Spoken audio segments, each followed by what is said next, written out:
quality, reliability, at state-of-the-art techs. Ilan lang ito sa mga factors na kinukonsider natin para masabing malupit ang isang motor.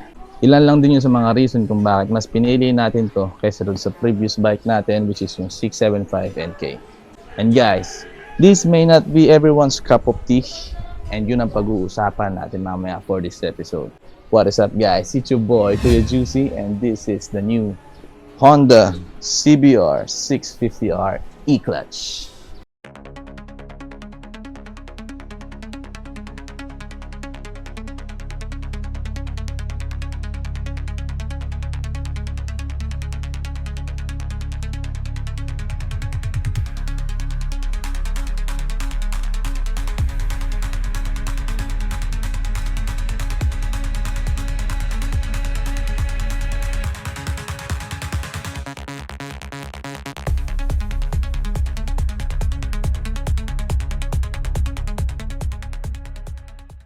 Just for everyone's information guys, our previous bike was a 2025 CF Moto 675 NK.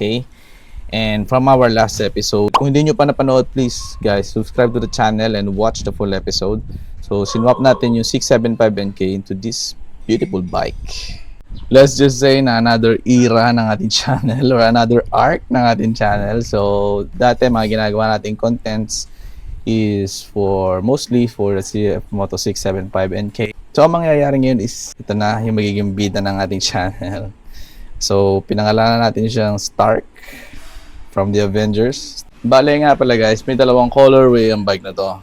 Isang matte gunpowder black at saka itong Grand Prix red.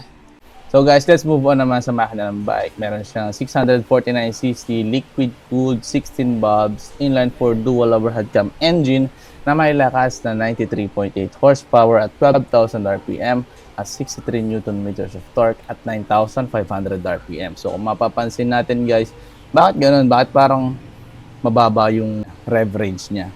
That is because guys, this bike is not really a super sport but a sport touring. Nandun siya sa category ng sport touring.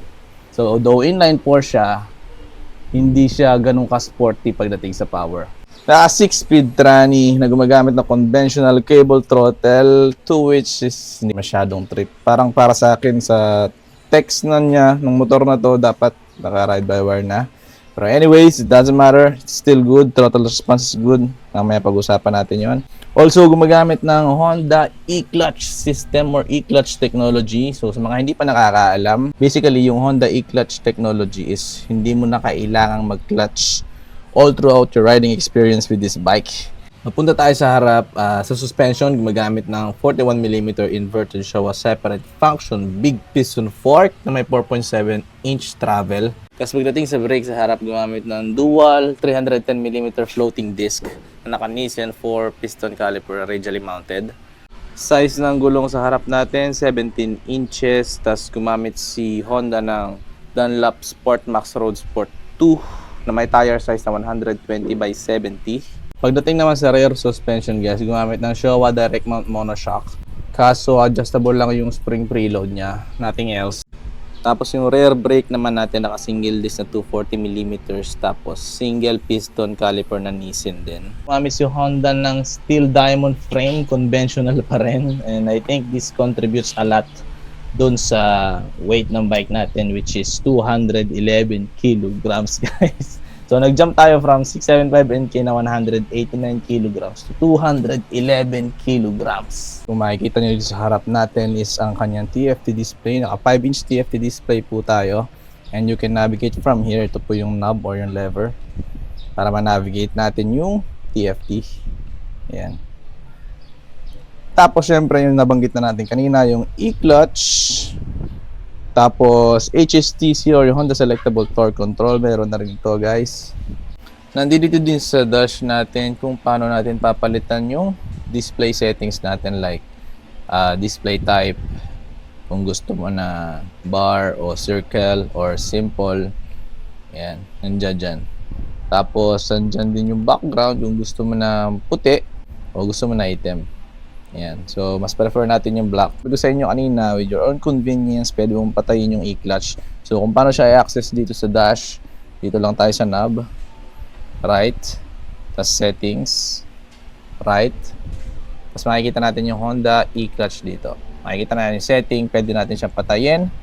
Disable dito. Yan, naka-off siya pag ganyan. Ito, enable. Tapos, pwede rin natin palitan yung setting nung ganong katigas yung feels kapag nag-quick shift tayo. Pwede na rin natin siyang i-connect sa mga smartphones natin gamit ang RoadSync app ni Honda. So, kung makikita nyo rito, nakakonect na siya dun sa smartphone natin. Ayan. Marami tayong pwedeng gawin dito. Pwede tayo magkaroon ng mga turn-by-turn navigation, music, answering calls, you know it. So, tulad yan, nasabi ko sa inyo kanina, ang timbang ng bike na to is 211 kilograms with e-clutch, 209 without the e-clutch. Meron siyang seat height na 810 millimeters, and ganito po yung itsura natin pag sumakay tayo sa CBR. So, tiptoe. Kitang-kita nyo naman. Kasi 810mm lang din si NK. Pero I think mas maliit yung insim nito. So, mas komportable siya sakyan. At saka parang mas mababa yung center of gravity. Isa rin sa unang-unang mapapansin nyo guys dito sa bike na to is yung wheelbase niya. Compare dun sa bike natin before, meron siyang 1,400mm na wheelbase. Ito, 1,450. So, longer siya ng 50mm. And I think this affects yung mga cornering natin. Mas agile pa rin pag mas maliit yung wheelbase, di ba? So, I think isa yun sa mga disadvantage ng bike na to. Touring talaga. But let me know what you guys think. Kung sa tingin nyo ba, okay ba siya sa track? Kung nagamit nyo na ba siya sa track? Kung may recommend nyo ba siya sa track? Now, pag-usapan naman natin ang aesthetic ng bike na to. Isa sa mga rason kung bakit pinili natin tong bike na to. Siguro sa mga nakasubscribe sa channel natin, medyo nagtataka kayo kasi ang binabanggit talaga natin before is mag-adventure tayo. Pero I have consulted a lot of friends na nagmumotor din. And I think it's worth considering na mag-sports bike muna tayo kasi bata pa naman tayo. Yes, I think may point sila na sa ngayon, why not subukan muna natin mag-sports for a couple of maybe months or years. Tapos kung hindi talaga para sa atin, saka tayo mag-switch adventure. So at least naranasan naman natin muna mag-sports bike. So anyways, mabalik tayo sa motor guys. Naka-LED na po yung ilaw natin harap and yung likod, yung brake and tail light natin, naka-LED na. Kaibahan niya doon sa previous generation, nagkaroon na siya ng facelift. Mas maliit na yung singkit na yung ilaw niya rito kaysa ron sa dati. Pakita ko na lang dito. And pagdating naman dito sa tail light natin, sa likod. Ngayon, parang kahawig niya na yung sa R1 na pahaba. Before is yung palapad, which is para sa akin mas bagay talaga tong tail light niya ngayon. Meron siyang vinyl or sticker na blue and white. Nakatulad nun sa Fireblade, sa flagship ng Honda. Meron naka-emboss na logo ng Honda rito sa tank. Meron tayong quality na tank caps. Makikita nyo rito. So, susi pa rin yung gamit. Conventional na susi. Sa left handlebar, makikita natin guys ang ating clutch lever. So, nag-activate siya pag pinisil mo siya. Actually, pag naka-activate yung e-clutch nyo, wala kang mararamdaman dito as in parang loose. So, ang weird sa feeling. Tapos, nandito yung high beam passing light natin. Ayan. Tapos, ito yung traction control. I think dito mo siya pwedeng i-activate. Actually, dalawa lang siya, on and off lang. Tapos, ito yung pang-navigate natin sa TFT natin. Which is, I think it's a premium feel. Medyo naiiba siya rin sa ibang mga motor. Tapos, ito yung busina natin. Ito, sa ilalim, meron tayong turn signals. Dito naman tayo sa right handlebar. So, dito yung brake fluid reservoir, brake lever. Actually, adjustable lang nga pala yung ating brake lever. Ito yung kill switch and ignition switch natin. Ayan. Tapos, hazard. Nothing much. Yan yung conventional cable throttle natin. Ang likod, nandito yung two-piece seat natin, main seat and pillion seat. And sa wakas, guys, sa wakas. Satisfied na si Commander dito sa ating pillion seat. Malambot guys, makapal yung foam. Tapos ang gusto ko rito guys, yung red stitching. Tapos, alam mo yun, magkaiba pa yung texture nitong leather na to tsaka itong sa ibabaw. So, ang premium niya tingnan, ang premium niya sa pakiramdam. Sa kabilang part kasi nandito yung, ito yung humihiyaw na nagsasabing, hoy, inline 4 ako. Dito. So, makikita mo rito yung orientation ng pipes natin, 1, 2, 3, 4. Tapos nakaganyan yung orientation niya pagilid. Nilagyan ng butas ni Honda rito para makita mo pa rin hanggang dito. Stock pipe niya is naka-underbelly siya. Nga lang, nakuha natin tong bike, may kasama na siyang aftermarket exhaust, which is yung Leo Vinci. Sa ngayon, satisfied naman ako sa tunog ng bike. And mas maganda niyan, marinig nyo rin, no? Ngayon guys, sound check naman natin yung bike. Medyo pasensya na po mga kapitbahay.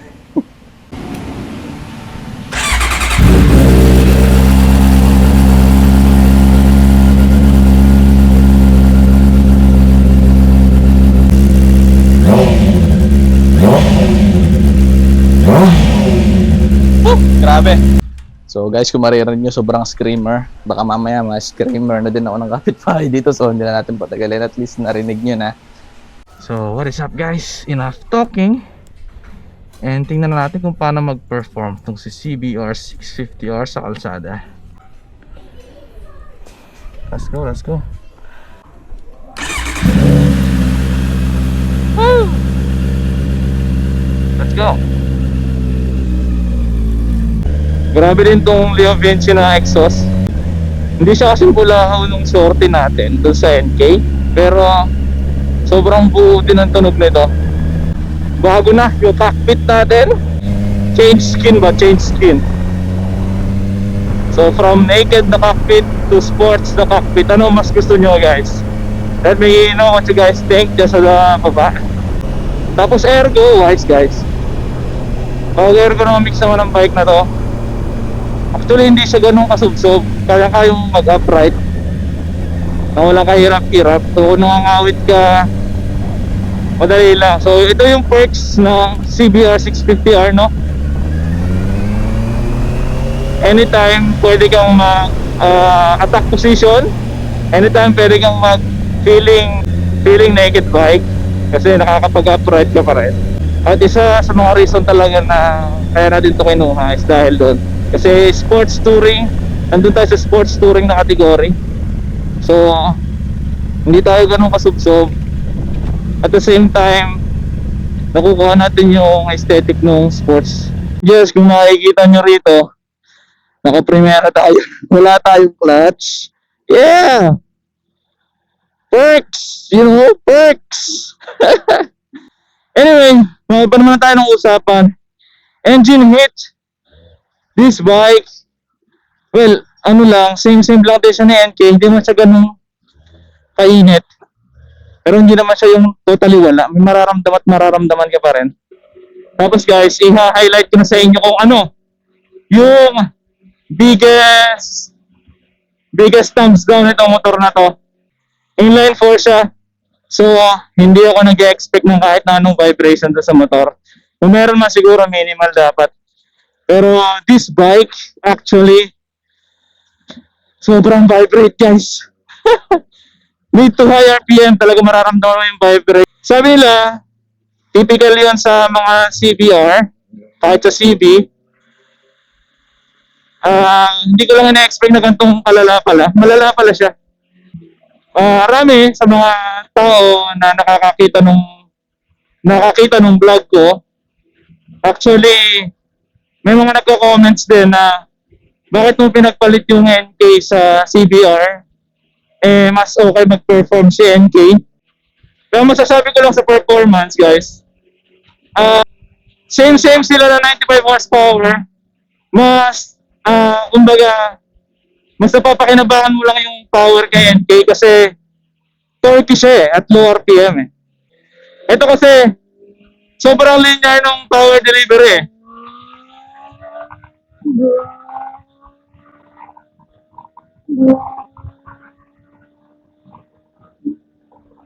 Tapos pag-usapan natin yung quick shifter. Yan. Ito yung pinakamagandang feature ng bike na to guys. Kasi yung quick shifter niya sobrang smooth as in. So sabi nila yung kaibahan ng quick shifter na to dun sa conventional na quick shifter is si i-clutch yung nag-engage, disengage nung clutch. Kaya effortless, may motor kasi yung i-clutch natin. So basic yung shifting. Ito nga pala gusto kong i-highlight dito sa bike na to, yung suspension. Alam mo yun, pag nandito ka sa mga lubak, iba eh, iba yung talbog ni NK at iba yung talbog nito si CBR. Ito malambot eh, para kang bumabaon. Tinatanggap talaga nung bike yung talbog oh. So, pagdating sa katawan mo, smooth na siya. So, siguro, disadvantage itong ganitong klase ng shock mo, malambot eh.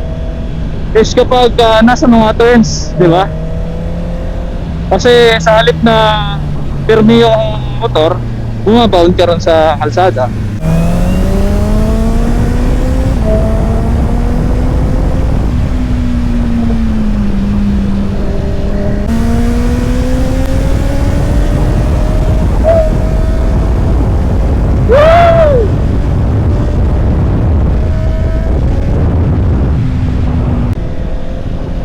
Napanood ko yung mga top speed videos nitong bike na to. Umabot siya ng 250. And I think 250 is too much. Para 600, no? Alam ko sa sarili ko hindi ako makakarating doon sa part na yun. For me na ano lang, pang casual riding, alam mo yun, breakfast rides, coffee rides, city rides. Itong swaks na talaga to. I'm not looking for a very aggressive bike naman kasi. And yung convenience, actually, sobrang akma eh. So, as in parang talagang tama-tama lahat eh. City riding, so kailangan mo talaga nung less effort sa clutch. Kung sa traffics ka palagi, diba? Yung e-clutch, parang tamang-tama eh. Kasi hindi ganun kalakas yung power. Alam mo yung bibigyan ka na sakto lang. Napakaganda ng tunog. And final verdict para sa Honda CBR 650R e-clutch. Ano sa tingin nyo? Perfect yung aesthetic, diba?